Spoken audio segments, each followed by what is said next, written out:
आगे बढ़ेंगे सुपरफास्ट खबरों के बाद। और आगे बढ़ते हुए जो खबर है अयोध्या से है, रामनगरी से है, जहां पर बहुत घिनौनी हरकत हुई है और अब आरोपी के खिलाफ एक्शन भी तेज हो रहा है। 12 साल की बच्ची दुष्कर्म के बाद, गैंगरेप के बाद प्रेग्नेंट हो गई और अब आरोपी के घर पर बुलडोजर का ये एक्शन जारी है।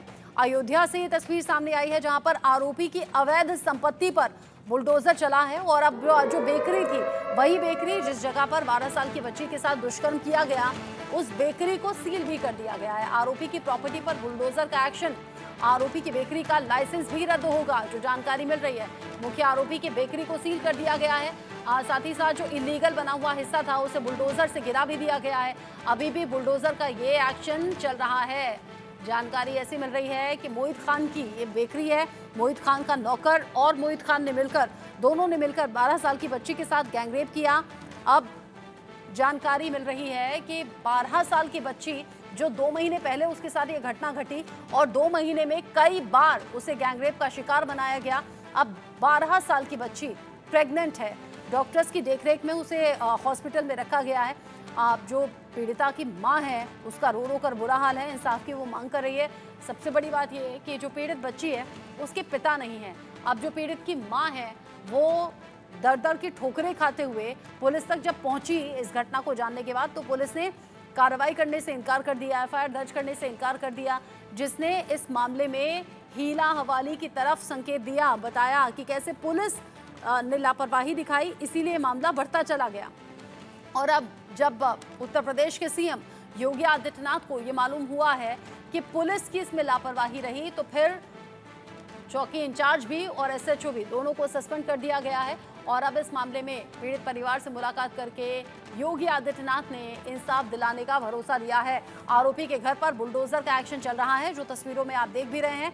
आरोपी की अवैध संपत्ति के खिलाफ ये एक्शन है। साथ ही साथ इस बेकरी का लाइसेंस भी अब रद्द होगा।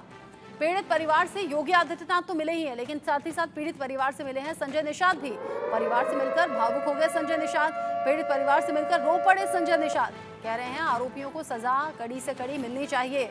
एक तरफ सीएम योगी मिले तो पीड़ित परिवार को इंसाफ का भरोसा दिया और कहा कि इस पूरे मामले पर जांच होगी, परेशान मत होइए, इंसाफ जरूर मिलेगा। उधर संजय निषाद जो रो पड़े।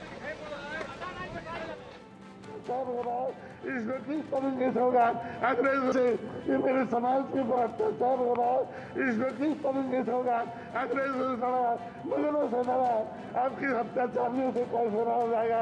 मैं समाज से अपील करता हूँ।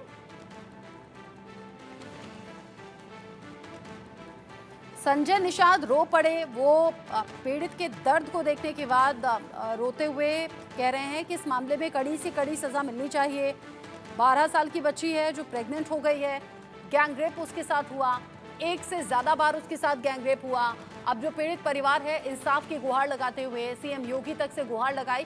सीएम योगी मिले पीड़ित परिवार से और अब बुलडोजर का एक्शन आज जो हुआ है वो तस्वीरों में आपको दिख भी रहा है। एक तरफ संजय निषाद है, यूपी सरकार में मंत्री हैं, आंसू अपने पोंछ रहे हैं और कह रहे हैं कि ये जो नाइंसाफी हुई है इस पर एक्शन होना चाहिए और कड़े से कड़ा एक्शन होना चाहिए। दूसरी तरफ जो तस्वीर आप देख रहे हैं बुलडोजर का एक्शन हुआ है, एक बार फिर से सुन लेते हैं संजय निषाद। अंग्रेजों से लड़ा, मुगलों से लड़ा, आपकी अत्याचारियों से कैसे रहा जाएगा। मैं समाज से अपील करता हूँ कि ऐसे लोगों के खिलाफ खड़ा हो और अपने न्याय के लिए मेरा साथ दें। और मैं उसे जहाँ तक हो सकता है उसे ये मेरे समाज के ऊपर अत्याचार हो रहा है। बड़ी बात यह कि जो आरोपी है मोहित खान, ये समाजवादी पार्टी के सांसद अवधेश प्रसाद का करीबी कहा जा रहा है। अयोध्या में जहां नाबालिग के साथ गैंगरेप हुआ, गैंगरेप का ये मामला सामने आया, नाबालिग के परिवार को धमकी भी दी गई है। ये जानिए कि सीएम योगी मिले हैं इस परिवार से, इस परिवार को धमकियां भी लगातार मिल रही थी और धमकी देने वालों पर भी अब एफआईआर दर्ज हो गई है, केस दर्ज हो गया है। समाजवादी पार्टी के 2 नेता भी इन धमकी देने वाले लोगों में शामिल हैं।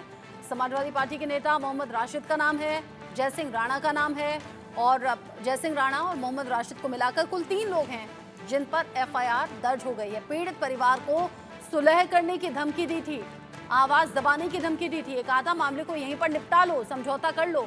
अब इन तीनों के खिलाफ एफआईआर दर्ज हो गई है और सीएम योगी ने इस मामले में सख्ती के आदेश दिए हैं। कहा है कि कोई भी बख्शा ना जाए, जो भी इस मामले में दोषी हो या फिर जैसे भी पीड़ित परिवार को धमकाने डराने की कोशिश हो रही है, इस मामले में भी कड़ा एक्शन हो।